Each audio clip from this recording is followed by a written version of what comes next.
নমস্কার, কেমন আছেন সবাই? ওরে বাবা, দেখেছেন কেমন ম্যাচ হয়ে গেল আজকে পাঞ্জাব আর কলকাতায়? খতরনাক ম্যাচ হয়ে গেল। দেখেন ও এক দুদিন আগে আমি বলেছিলাম শ্রেয়াস আইয়ার হচ্ছে আইপিএল এর এমন একটা ক্যাপ্টেন যে সব থেকে বেশি রান করেও হেরেছে। প্রথমে বলেছিলাম কলকাতা এর আগের বছর 260 করেও পাঞ্জাব চেস করে দিয়েছিল। তারপরে এই বছর দেখেন 240-45 করেছিল, এটাও হায়দ্রাবাদ চেস করেছে। মানে পরপর দুটো সব থেকে বেশি রান চেস কিন্তু এর বিরুদ্ধে হয়েছিল। এবং দেখেন খেলা এটাকেই বলে, আজকে ইয়ের দিন তো কালকে উর দিন, এটা হচ্ছে খেলা। তা ও এখন এমন একটা ক্যাপ্টেন হয়ে গেছে যে ও সব থেকে কম রান ডিফিট করে দিয়েছে আইপিএলে। মানে সব থেকে কম রান করেও ম্যাচ জিতে গেছে, এখন এমন ক্যাপ্টেন হয়ে গেছে শ্রেয়স আইয়ার। দেখেন মাত্র 111 রান করেছে পাঞ্জাব এবং কলকাতা 95 রানে অল আউট। তা 111 রান করেও 16 রানে জিতেছে, ভাবতে পারছেন? এটাকে বলা হয় খেলা, এটাই হচ্ছে দিন। বলে না একদিন দাদার একদিন দিদির। দেখেন এতদিন ওয়াই আমরা বলছিলাম, ও এই আগের ভিডিওতেই বলেছি যে ও এমন একটা ক্যাপ্টেন যে পরপর দুটো এরকম মানে বড় বড় রান চেস ওর বিরুদ্ধে হয়ে গেছে। আর এখন দেখেন ওই এমন একটা ক্যাপ্টেন হয়ে গেছে যে সব থেকে কম রান ডিফিট করে নিয়েছে। খেলায় দেখেন রেকর্ড হয়, রেকর্ড ভাঙ, কিন্তু এইসব রেকর্ড মানে বলে না ওই বছরে ওই 5-6 বছর একবার হয়। দেখেন এতদিন ধরে আইপিএল চলছে, দেখেন 111 রান ডিফিট করা মানে বিশাল ব্যাপার, বিশালই ব্যাপার, বিশালই ব্যাপার। তো দেখেন ও প্রথমে ও টসে জিতে ও পাঞ্জাব এসেছিল ব্যাট করতে। আগের ম্যাচে দেখছে যে আমরা 200 করে আমাদের চেস হয়ে যাচ্ছে, তা আগে আমরা ব্যাটই করবো। তা কলকাতার বোলার সত্যি ভালো বল করেছে, প্রথম থেকে একদম আটকে রেখেছে এদেরকে। 111 রানের মাথাতে অল আউট করে দিয়েছে। তো এবার দেখছে কলকাতা 10 ওভারে ম্যাচ জিতে হবে, দেখেন 200-300-তে এনিমি এখন চেস হয়ে যাচ্ছে, 111 তো কোনো ব্যাপারই নয়। তো ওইভাবে ওরা মাঠে লেগেছে। তো দেখেন কুন্টান ডিকক আর সুনীল নারায়ণ আজকে খেলতে পারে নাই, প্রথমে দুটো আউট হয়েছে। তারপর অজিঙ্কা রাহানে রঘুবংশী কিছুক্ষণ খেলেছে, দেখেন 17 করেছে 37 করে। ওরা যতক্ষণ ছিল ততক্ষণ মনে ছিল আস্তে আস্তে আস্তে আস্তে করে ম্যাচ জিতে যাবে। তারপরে যখনই দুটো উইকেট পড়ে গেছে, রাহানেরটা তো ও রিভিউ নিলে বেঁচেই যেত, ও এলবিডব্লিউ হয়ে গেছে, চ্যালেঞ্জ রিভিউ নেয়নি, আউট হয়ে গেছে। তারপর যখন দুটো উইকেট পড়ে গেছে, এমন করে সবাই আউট হচ্ছে, মনে হচ্ছে যেন এরা এখানে নববর্ষের আজকে সালা আমরা ওই হালখাতা করতে যাই না, ও হালখাতার প্যাকেট আইছে, ওখানে সবাইকে মিষ্টি দিচ্ছে, ওরা এখানে দৌড়ছে।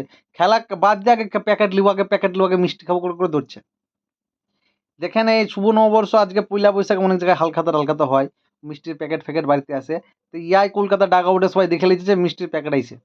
তো দেখেন ও মিষ্টির প্যাকেট দেখে সবাই দৌড়ছে, মিষ্টির প্যাকেট নেবো, মিষ্টির প্যাকেট নেবো, মিষ্টির প্যাকেট নেবো। একদম আসছে যাচ্ছে, আসছে যাচ্ছে, আসছে যাচ্ছে। কেউ টিকে লাগে না। খেলতে পেরেছে ও আমাদের ওই 23 না 22 কোটির ও আইয়ার, না খেলতে পেরেছে রিঙ্কু সিং। রমনদীপ তো আসলো আর গেল, কি জানি কি করলো বুঝে গেল। তো দেখেন ও আর কেউ খেলতে পারে নাই।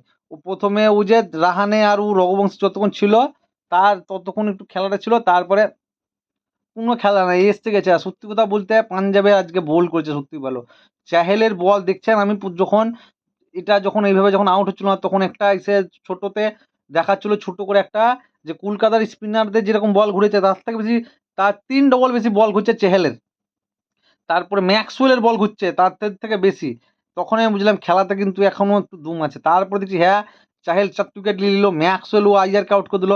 তারপরে তো আর কাউকে দাঁড়াতে দিল না, সবাই আসলো আর গেল, আসলো গেল। মিডিলে রাসেল একটু দুটো তিনটে মেরেছে, তো তো খেলাটা আবার একটু খেলাটা ঘুরছিল। তারপরে দেখেন 17 রান দরকার থাকবে, ও মারতে গেল, আউট হয়ে গেল। দেখেন একটা দুটো যদি শর্ট হতো খেলাটা ঘুরতো, তবে খেলা কিন্তু সেরা হয়েছে। আমি বরাবরই বলি, দেখেন হাই স্কোর ম্যাচ তো ভালো লাগে সবার, 6-4 বিষয়, কিন্তু লো স্কোর ম্যাচ যদি টান টান হয় মানে একতরফা লাই, লো স্কোর হলো লো স্কোর করলো ও তুলে দিল, ওরকম না। লো স্কোর ম্যাচ যদি টান টান হয় তবে কিন্তু সেটার আলাদা মজা। একদম টেনশন হার্টবিট ঢুকঢুক ঢুকঢুক ঢুক করে আজকে যেমন করছিল। তো দেখেন আজকে পাঞ্জাব 111 রান ডিফিট করে দিয়েছে। তো পাঞ্জাবের মনোবলে একদম তুঙ্গে। দেখেন আগের ম্যাচে 245 রান করেছিল, ওটাতে হেরেছে, ভাবতে পারছেন কি লেভেলের ওদের আজকে মোটিভেটটা হয়েছে। আগের ম্যাচে 245 রান করে হেরে গেছে, এ ম্যাচে 111 রান করে জিতে গেছে। এটাকেই বলে খেলা। খেলায় কখন কি হবে কেউ বুঝতে পারবে না, কেউ বলতে পারবে না। তো দেখেন যেখানে 245 প্রায় 250 রান করে টি-20 ম্যাচে হেরে যাচ্ছে, সেই রান উঠিয়ে দিচ্ছে। আর এখানে দেখেন 111 রান মানে 120 বলে খেলা হয়, মানে বলে বলেও রান নাই। প্রতি বলে যদি 5-6 রান করে সিঙ্গেল খেলে তাও জিতে সেই ম্যাচ জিতে যাচ্ছে। এটাই হচ্ছে ক্রিকেটের খেলা। এর জন্যই খেলাটাকে লোকে এত দেখে, এত ভালোবাসে। তো আজকে এই খেলাটা আবার প্রমাণ করে দিল কেন এই খেলাটা সেরা খেলা। তো দেখেন খেলা সত্যিই খুব ভালো হয়েছে। পাঞ্জাব জিতেছে, ভালো লাগছে, ভালো খেলেছে, ভালোভাবে জিতেছে। দেখেন এটাই হচ্ছে বড় ব্যাপার। ভালো খেলবে যে সে ভালো জিতবে। তো আজকে পাঞ্জাব ভালো খেলেছে, ওদের ব্যাটিং করতে পারে নাই। কিন্তু বোলিং দিকে যে খেলা কোনোদিনও এক পক্ষের হয় না। মানে ক্রিকেট মানে যে শুধু ব্যাটসম্যানদের খেলা সেটা নয়, আজকে এরা প্রমাণ করে দিয়েছে ক্রিকেট মানে বোলারদের খেলা। আজকে কেকেআর বলও ভালো বল করেছে, পাঞ্জাবের বলার তার থেকে ভালো বল করে জিতেছে। ব্যাটসম্যানদের আজকে খেলাতে কিছু ছিলই না, ব্যাটসম্যানদের কোনো দলেরই ব্যাটসম্যানদের কিচ্ছু ছিল না। তো ওখানে সিএসআইয়েরও প্রথম বলে এসে মানে ওই খাতায় খুলতে পারে আজকে প্রথমেই আউট হয়ে গেছে। তো এইটাই হচ্ছে ব্যাপার। আজকে বোলাররা খেলেছে, বোলারদের খেলা হয়েছে।